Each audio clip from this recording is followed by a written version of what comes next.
J'aimerais parler ce matin de vraiment un sujet qui me touche en ce moment. Dimanche dernier, j'étais à l'église de Bienne et on m'a demandé d'apporter un message sur le Saint-Esprit parce que c'est une église qui vit vraiment des moments difficiles et ça m'a fait un bien fou d'apporter ce message et de pouvoir voir le Saint-Esprit encore souffler et renouveler et baptiser du Saint-Esprit certaines personnes qui étaient là. Et c'était vraiment quelque chose de fort, de puissant de vivre ces choses-là.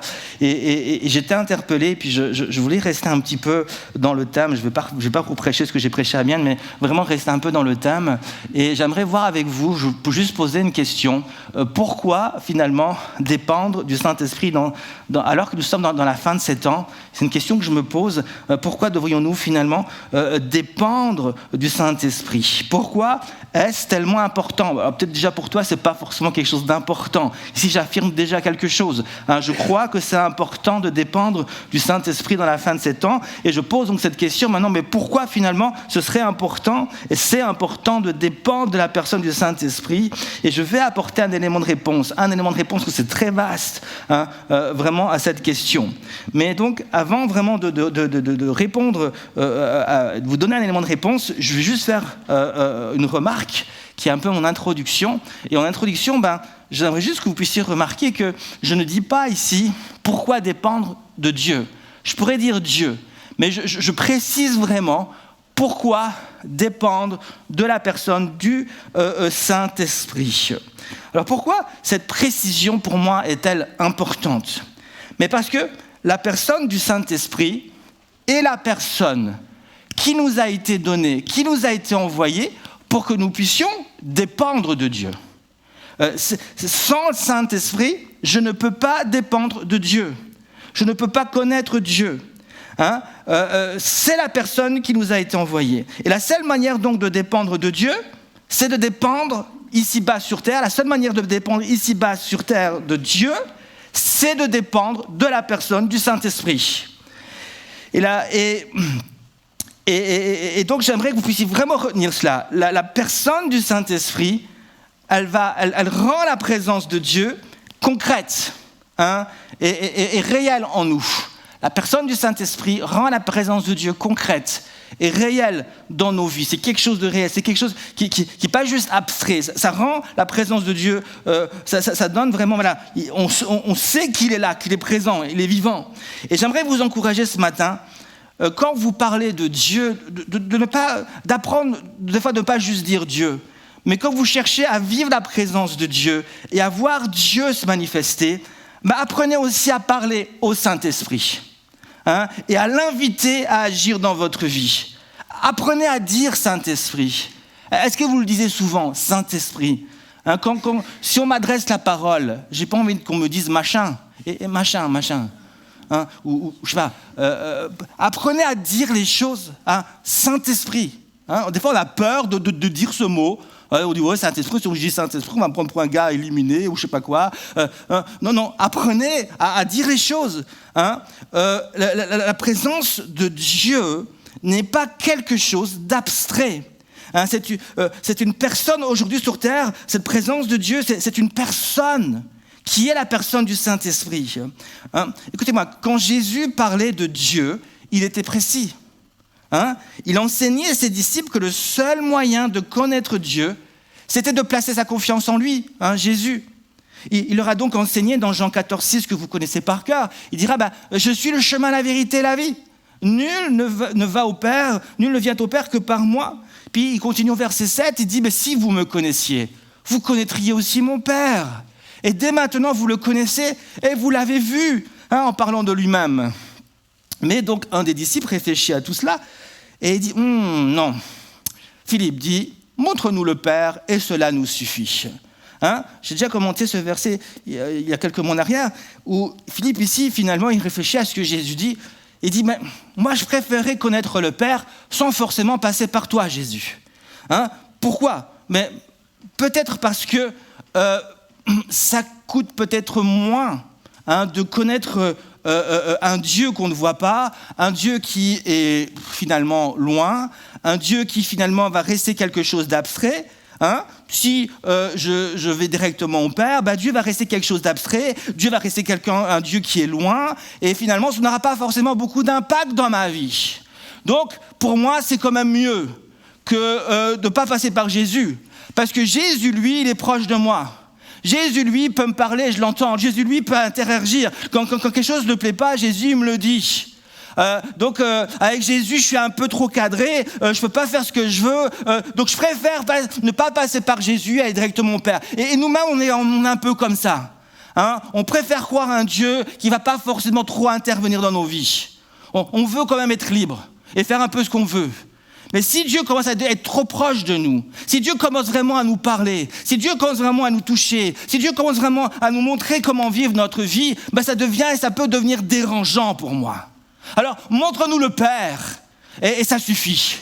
Hein? Mais Jésus va lui faire comprendre que dans les versets suivants, il dira, mais non, ne m'as-tu pas vu? Regarde-moi. Si tu veux voir le Père, ben regarde-moi. Si tu veux entendre le Père, ben écoute mon enseignement. Et si ça suffit pas pour croire, mais il dira, regarde mes œuvres, et tu verras que le Père agit au travers de moi.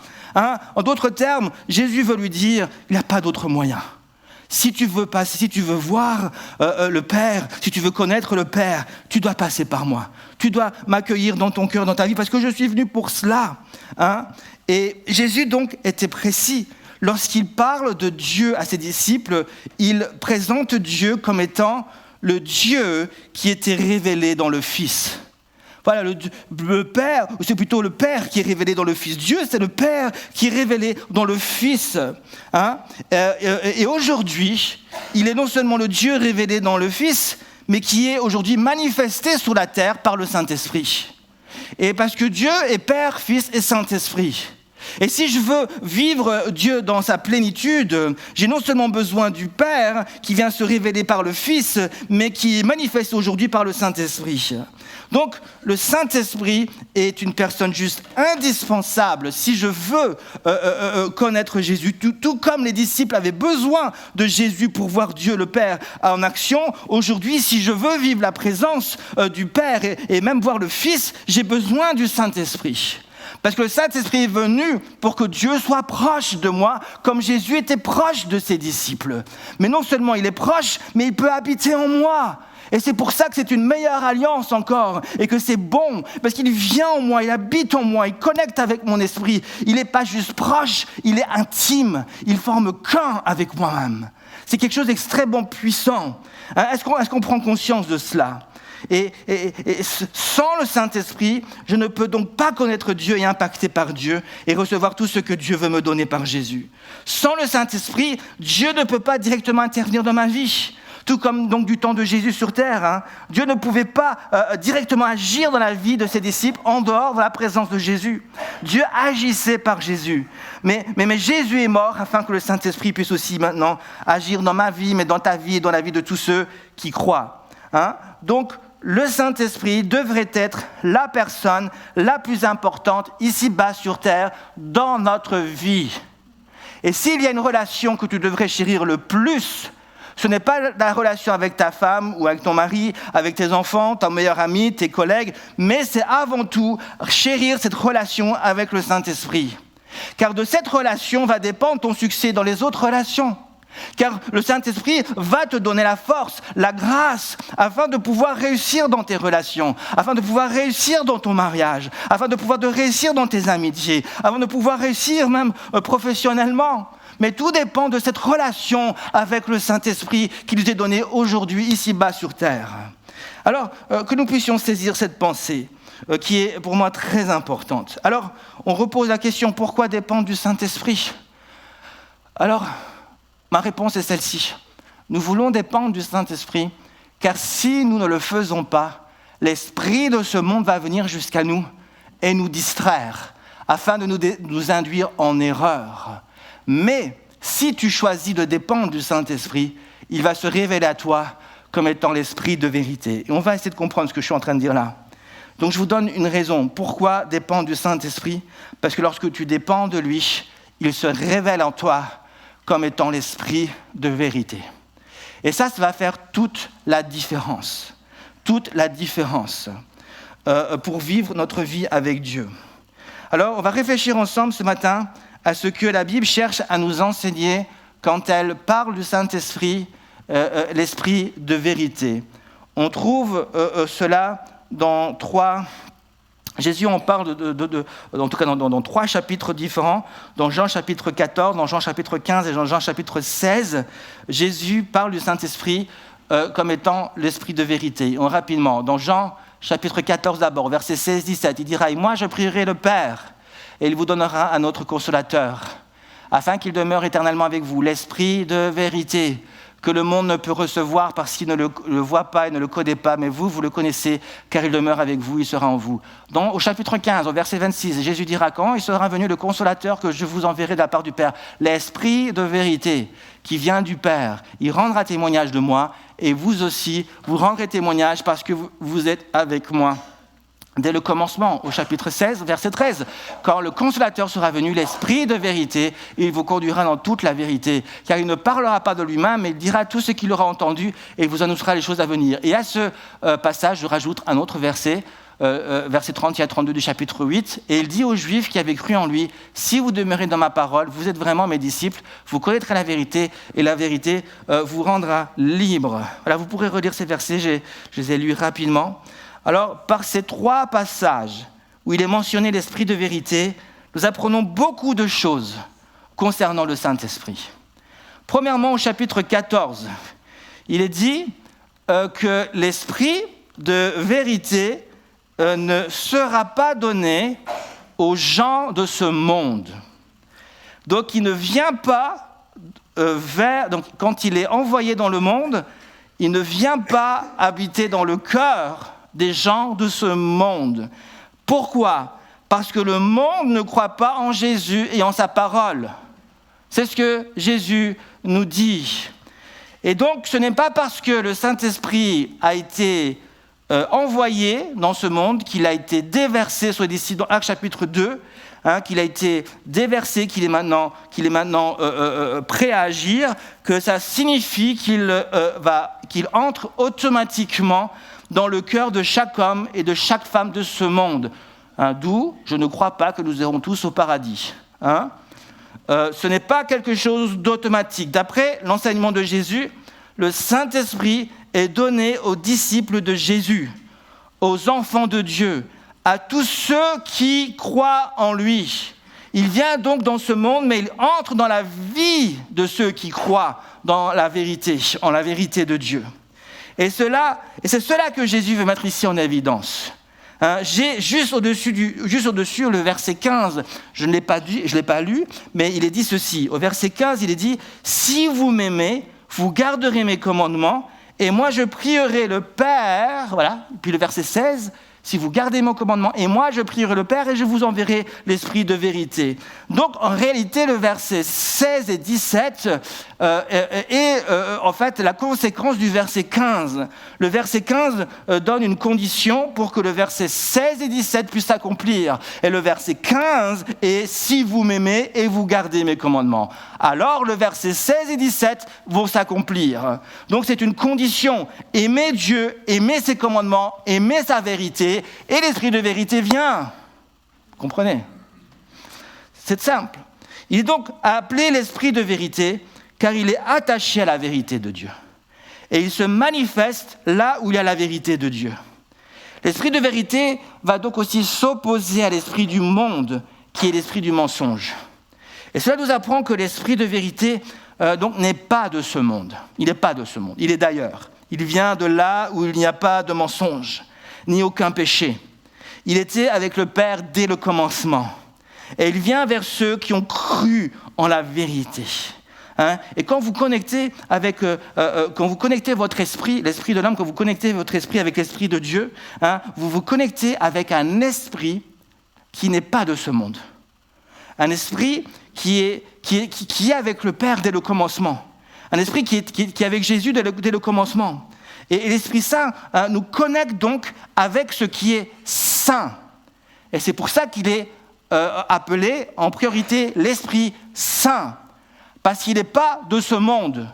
Hein? Il est avec le Père dès le commencement. Il ne vient pas de là où il y a le mensonge, là où il y a le péché, là où il y a les choses du diable. Il est saint, il est à part de toutes ces choses-là. Et quand je me connecte avec le Saint-Esprit me connecte avec ces choses qui sont à part, avec la sainteté. Et avec la vérité, qu'est-ce qu'il fait? Il me sanctifie. Il me rend saint. Il me rend saint, il me sanctifie, il me transforme de gloire en gloire. C'est son but. Parce que la transformation est un des rôles importants que le Saint-Esprit joue. Il cherche à me sanctifier. La sanctification est nécessaire pour discerner les mensonges et les séductions du diable. Extrêmement important de pouvoir se laisser sanctifier. Parce que tu vas réussir à commencer à discerner la volonté de Dieu. Quand tu es dans la présence de Dieu, quand Dieu te sanctifie et te sépare des pensées mauvaises et des mensonges, et ainsi de suite, ton esprit commence à s'ouvrir, tu commences à comprendre les choses, à comprendre Dieu, comment il agit, tu commences à être plus sensible à sa voix, et à sa voix, c'est très important parce que si tu discernes pas correctement sa volonté, mais forcément ça va avoir un impact sur ta vie de tous les jours et sur les choix que tu vas faire tous les jours. Et des gens vont prendre des choix en étant convaincus qu'ils font le bon choix, mais en réalité, ils n'ont pas réussi vraiment à discerner quelle était vraiment la volonté de Dieu, et ils vont prendre des choix qui n'étaient pas forcément les choix de Dieu. Mais heureusement qu'il y a l'Église, qu'il y a des responsables, qu'il y a des pasteurs, il y a des gens qui sont plus matures et qui peuvent aussi prier avec vous et vous aider à comprendre la volonté de Dieu. On n'est pas inutile. Amen. Je parle vite ce matin, non ?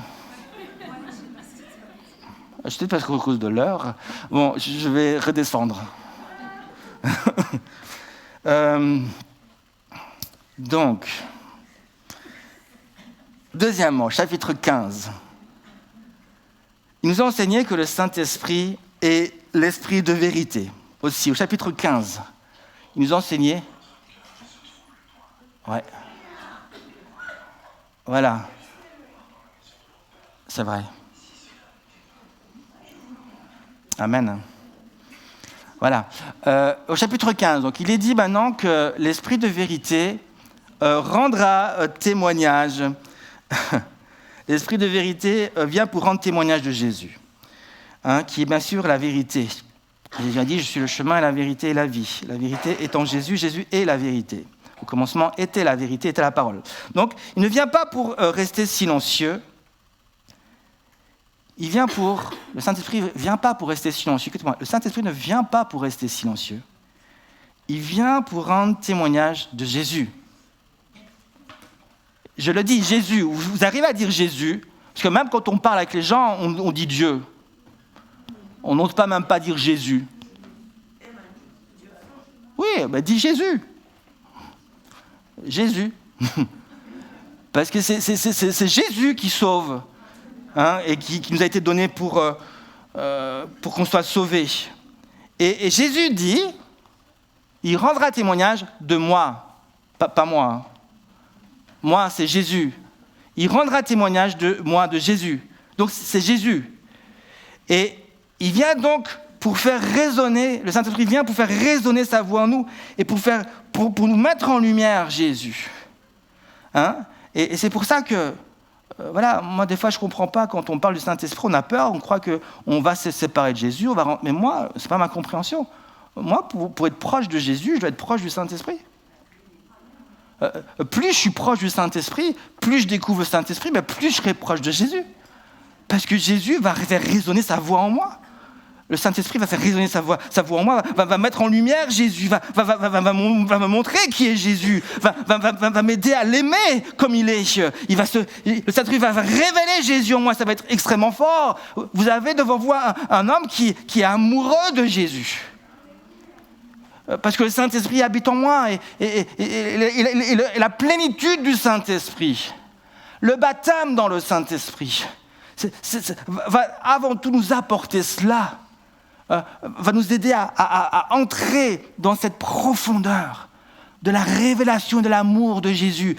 Lisez Ephésiens chapitre 3, à partir du verset 14. L'apôtre Paul a cette révélation, il prie pour que cet amour nous remplisse dans tous les côtés, pour que vraiment Jésus soit enraciné en nous. Et là tout devient possible. Et donc, le le Saint-Esprit veut ce matin nous révéler Jésus. Mais il veut aussi nous révéler tout ce que Jésus a acquis pour nous à la croix. Vous savez que Jésus a acquis des choses pour vous à la croix ? Il a fait des choses pour vous. 1 Corinthiens 2,12, je ne pense pas que je l'ai écrit, nous dit ceci, je lis. « Or, nous n'avons pas reçu l'esprit du monde, mais l'esprit qui vient de Dieu, afin de savoir ce que Dieu nous a donné par grâce. » Donc le Saint-Esprit veut nous montrer ce que Dieu nous a donné, veut nous révéler quelle est la volonté de Dieu, veut nous dire ce qu'il a fait pour nous, il veut nous dire que nous sommes un enfant de Dieu, il veut nous dire que nous sommes beaux à ses yeux, il veut nous dire que nous sommes capables, il veut nous dire ne crains pas. Et quand toutes ces pensées des ténèbres, du mensonge, de haine, de crainte surgissent en nous, le Saint-Esprit se dépêche de crier en nous « Abba, Père ». Et en d'autres termes, tu es l'enfant de Dieu. Tu n'as rien à faire avec ces choses-là. Tu es en dehors de ces choses-là. Tu es saint, je te sanctifie. Romains 8, 15, 16 nous dit « Et vous n'avez pas reçu un esprit de servitude pour être encore dans la crainte, mais vous avez reçu un esprit d'adoption par lequel nous crions « Abba, Père ». L'Esprit lui-même rend témoignage à notre esprit que nous sommes enfants de Dieu. Maintenant, d'après l'enseignement de Jésus, il nous est aussi dit que ce témoignage du Saint-Esprit en nous ne doit pas rester en nous. Nous devons apprendre à être des prophètes dans ce monde et dire ce que le Saint-Esprit nous enseigne, nous dit. Et quand je dis prophète, je n'aurais peut-être pas dû l'utiliser, le but, ce n'est pas d'aller là et puis dire « Ainsi parle l'Éternel ». Vous allez tous, je ne sais pas. Non, c'est plutôt Jésus est mort à la croix, il vous aime, c'est le message de l'Évangile. Mais pourquoi ? Parce qu'il veut, par notre témoignage, par l'Église, déjà parler à l'Église et l'édifier, l'équiper, l'enseigner, mais aussi il veut parler au monde pour le sauver. Et j'aimerais te dire de la part du Saint-Esprit que tu es un enfant de Dieu. J'aimerais te dire, ne crains pas. J'aimerais te dire, si tu as des enfants, Dieu veille sur eux alors que tu pries. Je voudrais te dire, persévère dans la prière. J'aimerais te dire que si tu es inquiet, mais cherche la face de Dieu, parce que Jésus a dit, ne vous inquiétez de rien, mais recherchez mon royaume avant toute chose. J'aimerais te dire, prends courage, Dieu est avec toi. Le témoignage du Saint-Esprit est là, et il doit jaillir de nous. Et il est temps d'être une voix qui crie dans le désert de ce monde, mais qui ne crie pas n'importe quoi.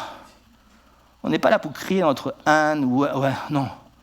On est là pour laisser jaillir cet amour que Jésus a manifesté pour nous à la croix. Dis ce que le Saint-Esprit t'a enseigné, ce qu'il a éclairé pour toi dans sa parole, mais c'est peut-être dangereux de prêcher ça comme cela, mais dis-le avec puissance, mais aussi avec sagesse. Il est temps de rendre témoignage de Jésus, de sa mort à la croix, de sa résurrection, mais aussi de son prochain retour, qui est en lien avec ce qui se passe ici en Israël.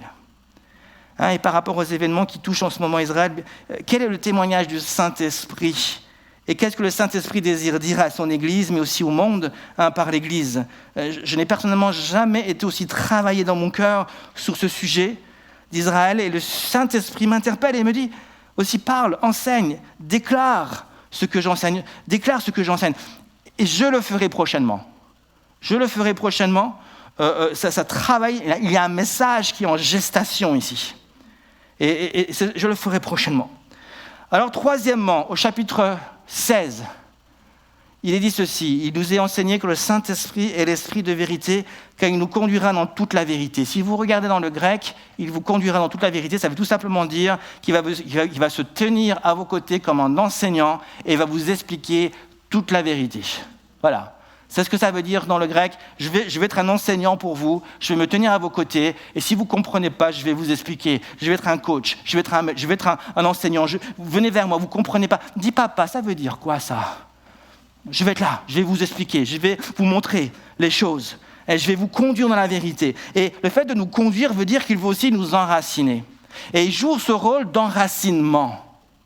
Il veut enraciner la parole en nous. Il veut enraciner la révélation de Jésus en nous. Il veut qu'elle aille en profondeur en nous. Et nous savons la conséquence de cela. Nous avons lu au chapitre 8, c'est la liberté. Vous connaîtrez la vérité vous rendra libre. Et donc il veut nous rendre libres de tout péché, du diable, mais aussi de la chair. Et être libre, c'est devenir dépendant du Saint-Esprit. C'est marcher avec le Saint-Esprit avec une vision précise de ce que Dieu veut faire avec nous, aujourd'hui, mais aussi demain. Et nous recevons une vision de ce que Dieu veut faire dans ce monde aujourd'hui. Dieu veut mettre une vision dans ton cœur, mais aussi de ce que Dieu veut faire avec toi aujourd'hui et demain, dans ce monde, au travers de toi. Jésus dit, il vous annoncera les choses à venir. L'apôtre Paul était un homme qui marchait avec l'Esprit. On est d'accord avec ça ? Et il marchait avec une vision. J'arrive sur la fin de mon message. Il marchait et il allait là où le Saint-Esprit lui montrait d'aller. Alors, vous êtes d'accord avec ça ? Et dans Jean 16, le verset... Ça, c'est les versets que j'ai cités tout à l'heure. Jean 16, verset 6. Voici ce qui est dit. Alors que l'apôtre Paul est dans un voyage missionnaire, et puis il était très dépendant du Saint-Esprit. Très dépendant du Saint-Esprit.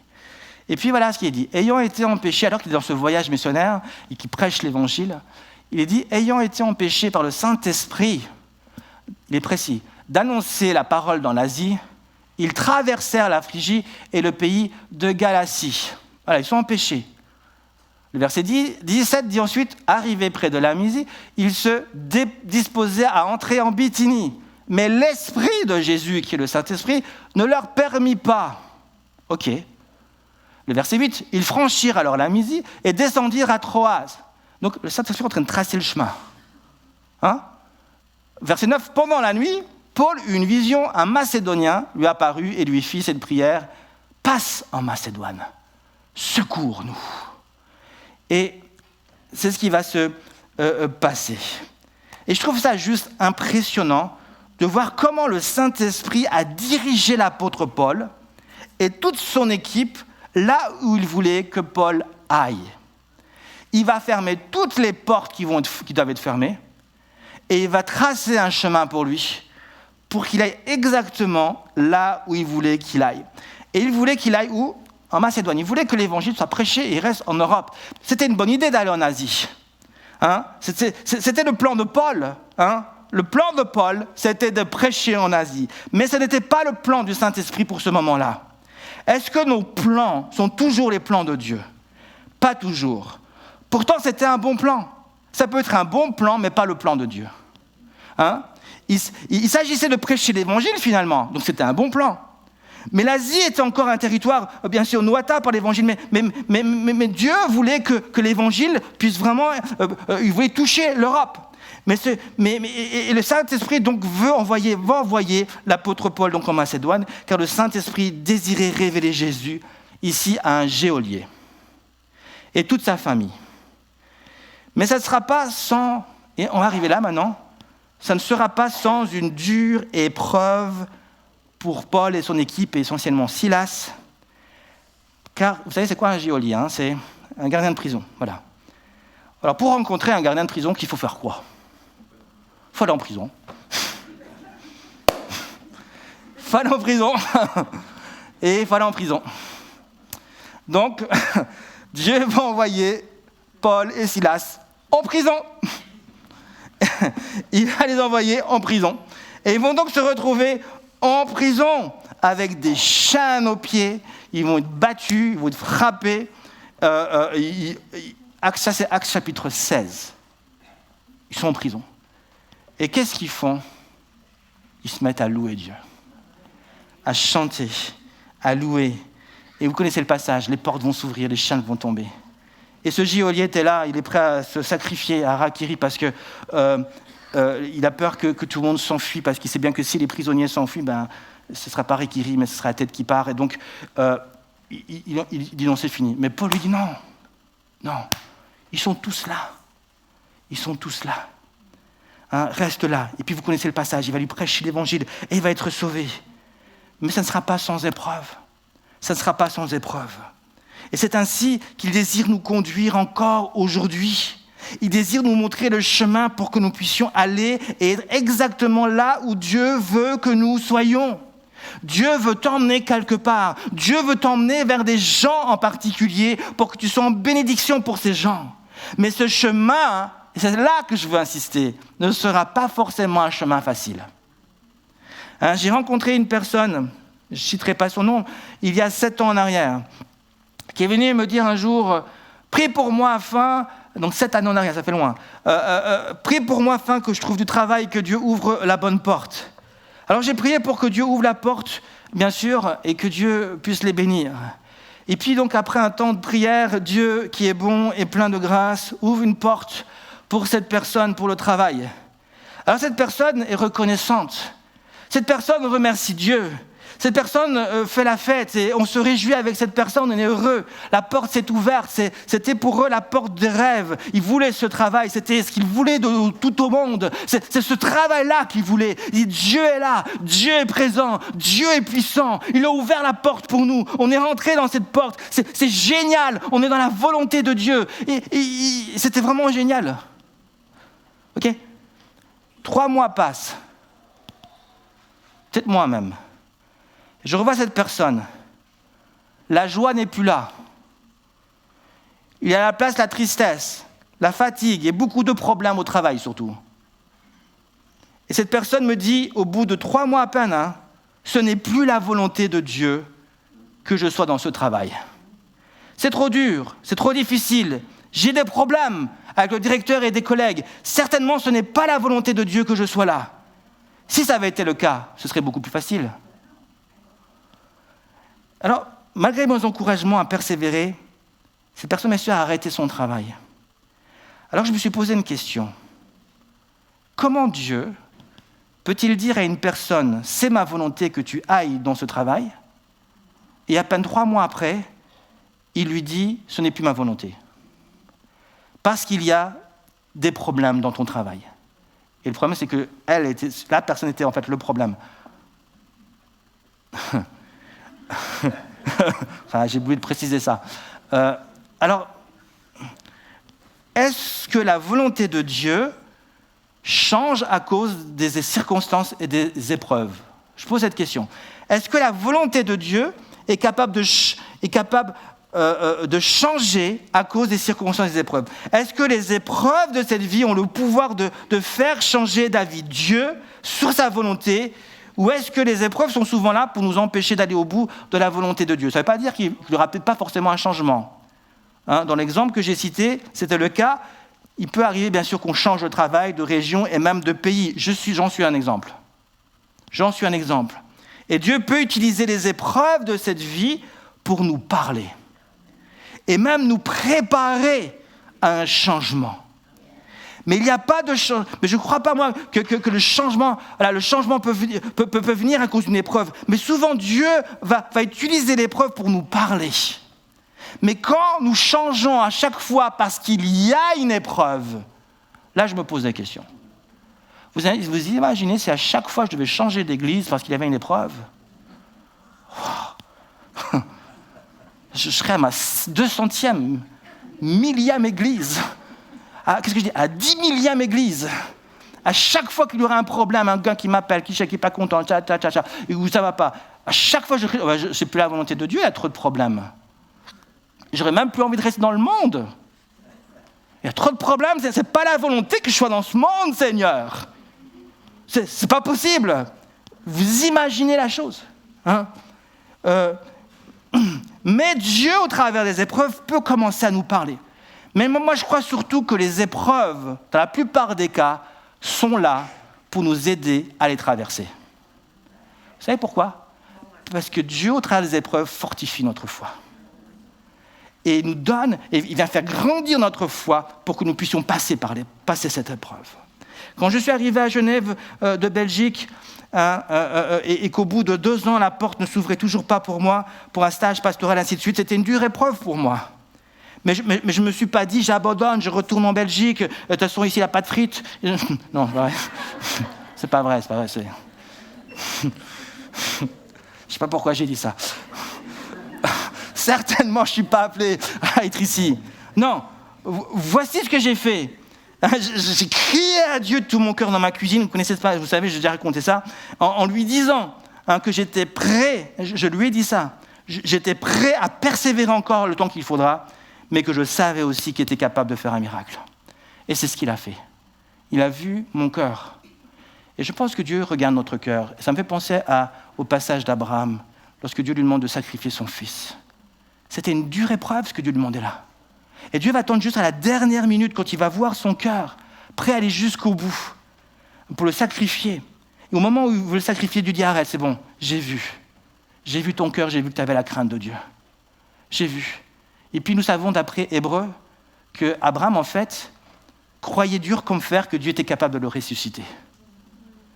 Et qu'il avait mis sa confiance dans la puissance de Dieu. Il dit, Seigneur, je suis prêt à aller jusqu'au bout, mais je sais aussi que tu es capable de faire un miracle. Je sais que tu es aussi capable de faire quelque chose de grand. Si à chaque épreuve, on change de direction, on n'arrive plus à aller là où Dieu veut nous conduire. Le réflexe de l'homme est de s'arrêter et de fuir l'épreuve, alors que l'épreuve est souvent envoyée pour nous rendre capables de la traverser, car elle fait grandir notre foi. À un autre moment de la vie de Paul, le Saint-Esprit va lui révéler que des tribulations et des épreuves l'attendaient. Que va faire l'apôtre Paul? Il va dire, j'y vais quand même. Lisez Acte 20. Et maintenant, voici lié par l'Esprit, je vais à Jérusalem sans savoir ce qui m'arrivera. Seulement de ville en ville, le Saint-Esprit, encore le Saint-Esprit, il n'avait pas peur de le dire, atteste et me dit que des liens et des tribulations m'attendent. Quelle sera la réponse de Paul? Et je conclus vraiment avec cette réponse. Sa réponse est le verset 24. Et je voudrais vous la laisser sur votre cœur alors que je termine ce message. Mais je ne fais aucun cas de ma vie. Qui peut dire ça ce matin? Comme si elle m'était précieuse, pourvu que j'accomplisse avec joie ma course et le ministère que j'ai reçu du Seigneur Jésus. Rendre témoignage à la bonne nouvelle de la grâce de Dieu. Quel bonhomme cet apôtre Paul. Quel bonhomme. Il savait dans son cœur qu'il allait avoir des souffrances. Il ne savait pas ce qu'il attendait. Il savait juste qu'il allait avoir des souffrances. Il va là, il veut faire des choses correctement, il va jusqu'à écouter l'église là-bas.